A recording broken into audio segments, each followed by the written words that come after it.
ಒಂದು ನಿಮಿಷ ಅವ್ರು ಮಾತಾಡ್ಲಿ ಮುಗಿ. 7,000 6,000 ಕೊಡ್ತಾ ಆಯ್ತು, ಒಬ್ಬೊಬ್ರು ಮಾತಾಡಿ. ಒಂದು ಪಾಲಿಸಿ ತರಬೇಕ್ರಿ. ಆಯ್ತು, ಕರೆಕ್ಟ್. ಅದರಿಂದ ಬಡವರಿಗೆ ಹಾಕಿ ಬದುಕಬೇಕು. ನೌಕರಸ್ತು ಎಲ್ಲಾ ಕಾಂಟ್ರಾಕ್ಟ್ ಇಟ್ಕೊಂಡ್ರೆ ಎಲ್ಲ ಗುತ್ತಿಗೆದಾರ ಅವ್ರು ಎದ್ರು ಅಂದ್ರೂ ಮುಗೀತು. ಈಗ ಸನ್ಮಾನ್ಯ ಅಧ್ಯಕ್ಷರು, ಇದೊಂದು ಗಾಢವಾದ ಸಮಸ್ಯೆ. ಈ ರಾಜ್ಯದಲ್ಲಿ ನಿರುದ್ಯೋಗಿ ಸಮಸ್ಯೆ ಈ ದೇಶದಲ್ಲಿ ತಾಂಡವಾಡ್ತಾ ಇರುವಂತ ಸಂದರ್ಭದಲ್ಲಿ ಬಹಳ ಜನ ಗ್ರಾಜುಯೇಟ್ಸು ಎಲ್ಲರೂ ಸೇರಿ ಹೊರಗುತ್ತಿಗೆ ಈ ಹಾಸ್ಪಿಟಲ್ ಕಸ ಹೊಡೆಯಕ್ಕೂ ಸೇರ್ಕೊಂಡಿದ್ದಾರೆ. ಗ್ರಾಜುಯೇಟ್ಸ್ ಆದಂತರು ನಾನು ಪರೀಕ್ಷೆ ಮಾಡಿದ್ದೆ. ಅದರಿಂದ ಅವ್ರನ್ನ ಹೆಂಗ್ ನಡೆಸ್ಕೊತಾ ಇದ್ದಾರೆ ಈ ಕಂಪನಿಯವರು ಅಂದ್ರೆ, ಯಾರು ಗುತ್ತಿಗೆದಾರ ಇರ್ತಾನೆ, ಹೊರಗುತ್ತಿಗೆಯ ನೌಕರರನ್ನ ಜನಗಳನ್ನ ಸಪ್ಲೈ ಮಾಡೋ ಏಜೆಂಟ್ಗಳಿದಾರಲ್ಲ, ಇವರಿಗೆ ಜೀವನದಲ್ಲಿ ಒಳ್ಳೇದಾಗಲ್ಲ.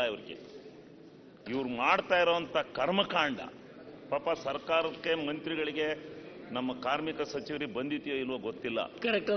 ಹಾಸ್ಪಿಟ್ಲಲ್ಲಿ ಮಾಡ್ಕೊತಾರೆ, 10-15 ಜನ ಸಪ್ಲೈ ಮಾಡಕ್ ಮಾಡ್ಕೊತಾರೆ ಇವ್ರನ್ನ. ಅವ್ರಿಗೆ ಎಷ್ಟು ಕೊಡ್ತಾರೆ ಗೊತ್ತಾ? ಇವ್ರು 15,000 ರೂಪಾಯಿ ಕೊಟ್ರೆ ಅವನಿಗೆ 17-18 ಕೊಡ್ತಾರೆ. ಅವ್ರಿಗೆ 10,000 11,000 ಕೊಡ್ತಾರೆ. ಅವು ಕಂಪ್ಲೇಂಟ್ ತಗೊಂಡು ನಮ್ಮ ಮಂತಕ್ಕೆ ಬರ್ತವೆ. ನಾವು ಹೋಗಿ ಕೇಳಿದ್ರೆ ಏನ್ ಮಾಡೋಣ, ಅಲ್ಲೈತೆ ಖರ್ಚು ಇಲ್ಲೈತೆ ಖರ್ಚು ಅಂತಾನೆ. ಅವನಿಗೇನೈತೆ ಖರ್ಚು ಆ ಕಾಂಟ್ರಾಕ್ಟರ್ಗೆ? ಅವನು 17 ಜನನ ಹಿಡ್ಕೊಬಂದು ಕೆಲಸ ಮಾಡಿಸೋದು ಅಷ್ಟೇ ಒಂದು ಕೆಲಸ. ಅವನಿಗೇನು ಖರ್ಚಿರುತ್ತೆ? ಅದರಲ್ಲಿ ಯಾರು ಏನು ಕೇಳಕ್ ಬರ್ತಾರೆ ಅವನಿಗೆ? ಅವನು ಹೇಳ್ತಾನೆ 17,000 ಅಂದ್ರೆ ಅದೈತಿ ಇದೈತೆ ಅಂದ. ಸಿಕ್ಕಾಬಟ್ಟೆ ಜಗಳ ಮಾಡಿದೀವಿ. ಇದು ಒಂದೇ ಅಲ್ಲ, QNS ಕಂಪ್ನಿಯಿಂದ ಹಿಡಿದು ಏನೇನು ಕಂಪ್ನಿಗಳು ಈ ಸಪ್ಲೈ ಮಾಡ್ತಾರೆ, ಜನಗಳನ್ನ ಸಪ್ಲೈ ಮಾಡೋದು, ಇದು ಜನಗಳನ್ನ ಸಪ್ಲೈ ಮಾಡ್ತಾ ಇಲ್ಲ ಇವರು. ಜನಗಳನ್ನ ತಲೆ ಹಿಡಿತಾವ್ರಿ ಇವರು. ಈ ಕಂಪನಿಗಳು. ಈ ರೂಲ್ಸ್ ಚೇಂಜ್ ಆಗ್ಬೇಕು, ಈ ಕಾನೂನು ಬದಲಾವಣೆ ಆಗ್ಬೇಕು. ಆ ಏನು ನಿರ್ಗತಿಕರು ಪಾಪ 10,000 8,000ಕ್ಕೆ ಹೋಗಿ ಅಲ್ಲಿ ಜೀವನ ಮಾಡ್ತಾ ಇದಾರೆ, ಬಾಳಿಗೆ ಒಂದು ಬೆಳಕು ಕೊಡಬೇಕು.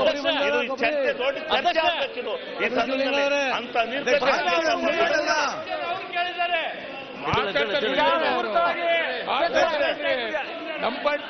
ಅಧ್ಯಕ್ಷರೇ ಸರ್ಗೆ ಉತ್ತರ ಕೇಳುವ ಸರ್, ಅವ್ರು ಉತ್ತರ ಕೇಳುವ, ಉತ್ತರ ಕೇಳುವ, ಮಂತ್ರಿಗಳು ಉತ್ತರ ಕೇಳಿ. ಬಸಂತಪ್ಪ ಕೂತ್ಕೊಳ್ಳಿ, ಉತ್ತರ ಕೇಳಿ. ಅಧ್ಯಕ್ಷರೇ ಒಂದೇ ನಿಮಿಷ ಬಸಂತಪ್ಪ ಕೂತ್ಕೊಳ್ಳಿ. ಅಧ್ಯಕ್ಷರೇ ಶಿವಲಿಂಗೌಡ್ರೆ, ಅಧ್ಯಕ್ಷರೇ ಹೇಳೋಣ ಅಧ್ಯಕ್ಷರೇ, ಇದೇನಾಗಿದೆ ಅಧ್ಯಕ್ಷರೇ? ಅಣ್ಣ ಇಲ್ಲಣ್ಣ, ಆಯ್ತು ಬಿಡಣ ಅಧ್ಯಕ್ಷರೇ. ಇದೇನಾಗಿದೆ, ಇಡೀ ರಾಜ್ಯದಲ್ಲಿ ಒಂದು ಏನು ಕಾಂಟ್ರಾಕ್ಟ್ ತಗೊಂಡು ಆಸ್ಪತ್ರೆಗಳಿಗೆ ಬೇಬಿಲಾಗಿ ಕೊಡ್ತಾರೆ, ದೊಡ್ಡ ದಂಧೆ ಅಧ್ಯಕ್ಷರೇ ಇದು. ಇದನ್ನ ಏನಾದ್ರು ಸರ್ಕಾರ ಏನ್ ಮಾಡ್ತು ಅಂದ್ರೆ, ಡೈಲಿ ವೇಸ್ ಕೊಟ್ರೆ ಅವ್ರಿಗೆ ಆ ಹಕ್ಕು ಬರ್ತದೆ ಅಂತೇಳಿ ತಪ್ಪಿಸ್ಲಿಕ್ಕೋಸ್ಕರ ಈ ಮೆಥಡ್ ಮಾಡಿದ್ರು. ಆದ್ರೆ ಇವತ್ತು ಸರ್ಕಾರದಿಂದ 18,000 ಕೊಡ್ತಾರೆ. ನನ್ನ ಪ್ರಕಾರ ಅವ್ರಿಗೆ ಮುಟ್ತಾ ಇರ್ತಕ್ಕಂಥದ್ದು 10,000 ಮಾತ್ರ.